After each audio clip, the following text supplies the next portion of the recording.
bounds.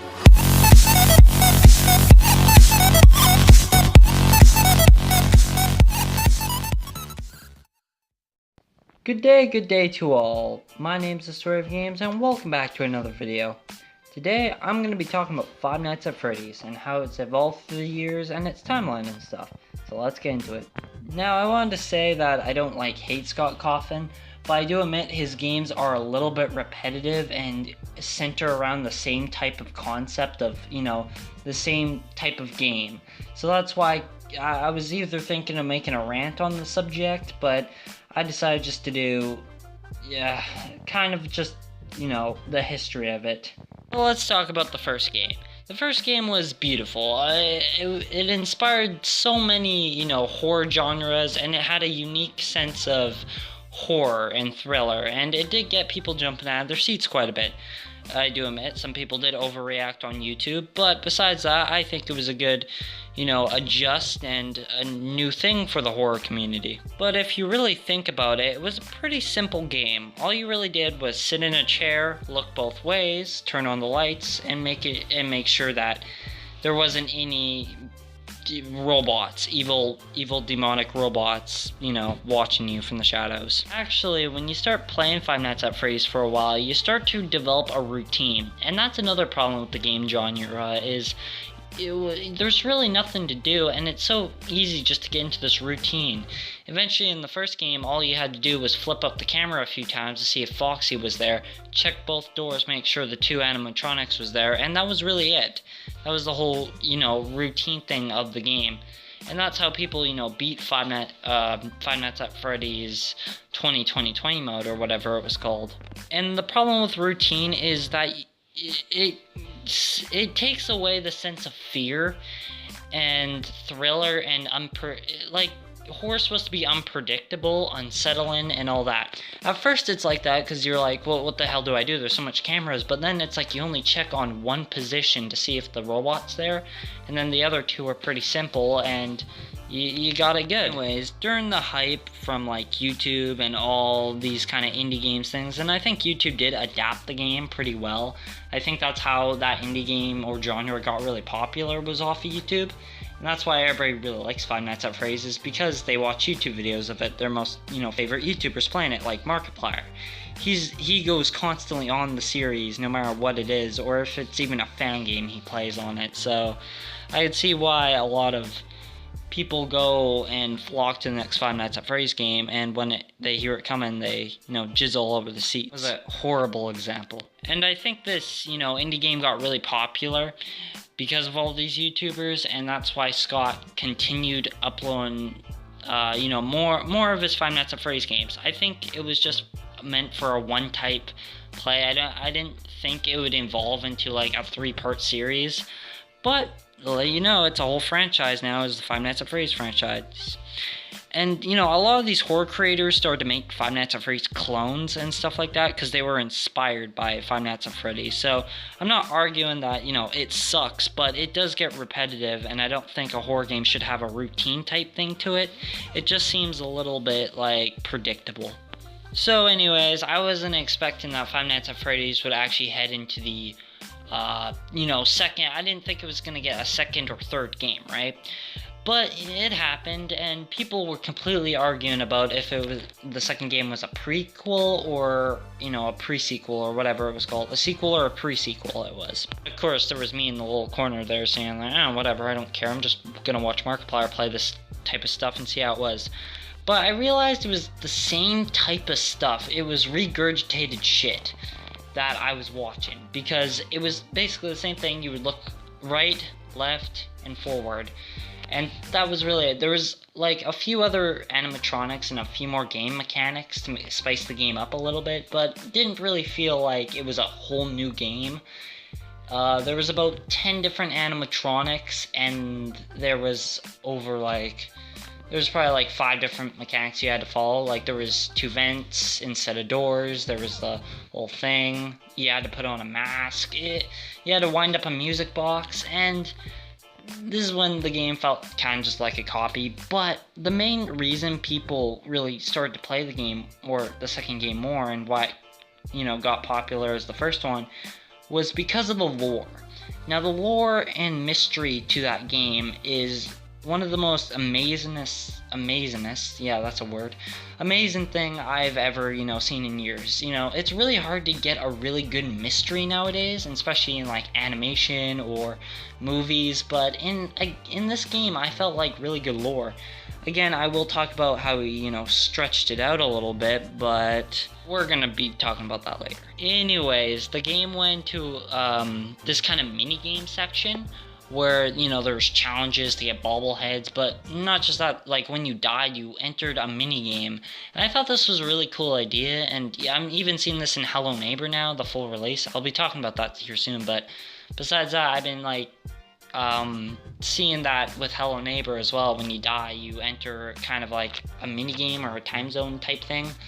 So when I saw this, it like opened up a bunch of lore for me, and every time when you oh wait, no, that was Five Nights at Freddy's 3. Anyways, this whole mini game thing it was basically to set out some lore and introduce the main bad guy, Purple Guy or whatever his name is. And, he was a dude that murdered the kids, put them into souls, but the thing is with this soul type of thing, it's like, at first it was 4 kids, this time it's like 5 kids, and then in the next game it's like 10 kids. It's like, what the hell, this guy's just a serial killer that can't stop killing. So it's like, you can't even keep track how many kids, die and get stuffed into suits. That was the whole lore of it, but I think it just kind of went out of hand. Anyways, like, lore was the only reason why I watched Five Nights at Freddy's anymore. The gameplay and all that started to decline when Five Nights at Freddy's 3 came out. And that was basically just one animatronic, and you had to survive from that one animatronic. But I do admit there was so much, like, stuff in Five Nights at Freddy's 3. It was just a problem. Like, the whole first night was towards like the tutorial of the game. You had to listen to this monotone teenager, edgy teen trying to be, funny and trying to say, oh yeah, close the vents, do that, and it's really hard to pay attention to that, and I don't think it was a really good way of how to play the game, and a lot of people got stuck at night 2 because of this, because they didn't know what the hell to do, because they had to listen to a monotone, and the whole first night was guaranteed, and he just rushed it way too fast, and I think that was the problem with, the third game as well, because there were so many mechanics that was unnecessary, and hallucinations, and it's not the fans' favorite game. After this, just the laziest jump scares, like, because that's how you die, you get jump scared. I saw them more as, whatever. I felt it was more of a rage game then, because people were starting to rage over the game, and it wasn't even scary at a point. It wasn't really scary anymore, especially if you played the last 2 games. The scare factor started to go away, and especially in number 2 when you start to rage a bunch. This one you raged quite a bit because you didn't know what to do, because you had to listen to this boring monotone fuck teach you how to play the game in a whole night, and you're supposed to pay attention to him when he sounds like this. Oh, hey guys. Yeah, so how you do this is, like, that's literally what he sounded like, so it's like, how the hell am I supposed to pay attention to that boring shit, and then just do nothing, just listen? So, that was really how, Five Nights at Freddy's 3 was. There was a kind of 2020 mode, it was called Nightmare Mode, but it wasn't really interesting, it was just a rip-off, and, there's only one animatronic, and that was Springtrap that could kill you. But they also added in hallucinations, and they were just, for auction, stuff like that. There was a bunch of mechanics that no one gave a crap about, so that was how that game went. But I do admit, like, I did like the direction of the game, like, to get rid of Springtrap was to use Balloon Boy's voice to, like, lure him away. And I thought that was a pretty cool idea, and I thought that also adapted in the other games as well, and especially into number 6, that I'm going to mainly be talking about. But anyways, let's head into 4. 4 was actually kind of good. It was scary, and I think it was meant to be scary. The trailer was pretty good. I was pretty hyped for it. Again, it was the same repetitive bullshit throughout 5 nights, 6, 7 nights, whatever. He puts, like over the amount of nights the game title is. Like, come on, Scott. Don't be a hypocrite here. But also, the minigame factor kind of sucked ass, dude. There's, like, blind mode. Like, who's gonna play blind mode? But I do admit, the game was towards, like, hearing. Like, and that's when Scott's game started to develop into, like, more of, like, all senses. You were supposed to hear, see, and stuff like that. So if you heard, like, breathing from another side of the room, you obviously don't open it. And that's how, you know, you could play blind, and that's what he was directing to, is, you know, now you have to use your ears, you know, turn up your headphones, so when you get jump scared, it's gonna be twice as scary, but, and also blow out your eardrums, so, you know, that's just great. Thanks, Scott. Alright, but besides that, the lore was pretty good. Nothing really to talk about. It was just this kid that, you know, I think got into a coma.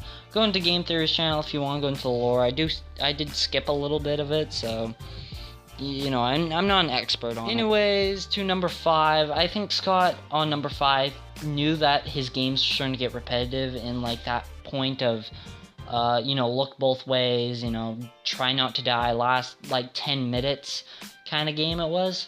But now it was more story mode.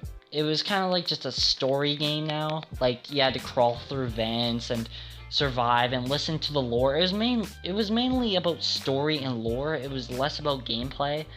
And, you know, I found it fairly easy the first time I'm playing it. The only really night I found hard was night 4. And I did play the game till night 4. But I found that kind of difficult. But besides that, I felt, you know, the game was pretty easy. Laid back, I thought it was alright. But, again, there was a whole challenge thing to it once again, and there was good and bad ending, and it wasn't the greatest game. Now on to the last one, Five Nights at Freddy's 6, or Five Nights at Freddy's Pizzeria Simulator, or whatever it's called. Basically, this is Five Nights at Freddy's 6, people are calling it Five Nights at Freddy's 6, so that's what I'm gonna announce it as. So basically, you're like a manager or whatever, I think, and you're supposed to manage a pizzeria, and then there's, I don't know. I think Scott was trying to head into, like, the comedy one, or more like the unsettling, but after a while, since I realized that the games were evolving, I realized that the games weren't getting scary, they were getting more comedic, and, you know, he mixed a bunch of genres up. He mixed horror, thriller, comedy, and a few others that, you know, we don't really care about. Like, it was supposed to be just a horror thriller and mystery one, but it got into, like, the comedy section. I think that's what ruined Five Nights at Freddy's for me, and a lot of other people. And also, it's pure repetitiveness. But once again, he does go into the repetitive stage again, and you had to survive the night through copying stuff, because you're the manager. You're supposed to copy what's it called, you're supposed to copy, like, paper cups and stuff like that, and you could, like, make your own difficulty or whatever through, like, the play sets. But whatever, it wasn't interesting to me. I didn't really find it that good, but I think he finally finished it up. Like, at the end of the game, you do hear him say, like, oh, this is all over, we got this, and then you're at the end, oh, yeah, sorry, you can't return, Five Nights at Freddy's. So I really hope this is the end of Five Nights at Freddy's. Like, he still has a book, and I think a movie coming out, but I know he still has a book going. So, after the book, I think he should just stop. I don't think he should continue Five Nights at Freddy's anymore. It's starting to die off. I think it was supposed to be just a one game kind of series. I don't think it was supposed to be a complete Five Nights or a complete, you know, genre of series. Because all I gotta say is that the game was repetitive, not that scary, more of a rage game, and just unfunny as well. I think Scott has a humor of, like, a 10-year-old. I'm sorry, Scott. Edgy teens aren't funny. At first I kind of chuckled, but it in my opinion, it's stupid. And I think he took a lot of inspiration on his last game of FNAF World, because he seemed like he combined it. The lawsuits were kind of funny, but once again it was like, oh, whatever. It's like a 10-year-old humor, basically. But once again, his audience is, like, towards a bunch of 10-year-olds. I'm just kidding. Well, not purely 10-year-olds. It's just, I don't know, a lot of kids like the game. Every time when you mention Five Nights at Freddy's, a kid goes, oh, Five Nights at Freddy's, I know that game. That game's awesome. Anyways, guys, that's my take on Five Nights at Freddy's. Let me know if you guys like the game and, you know, what's been through and stuff like that. Anyways, guys, my name's been the Story of Games, and bye.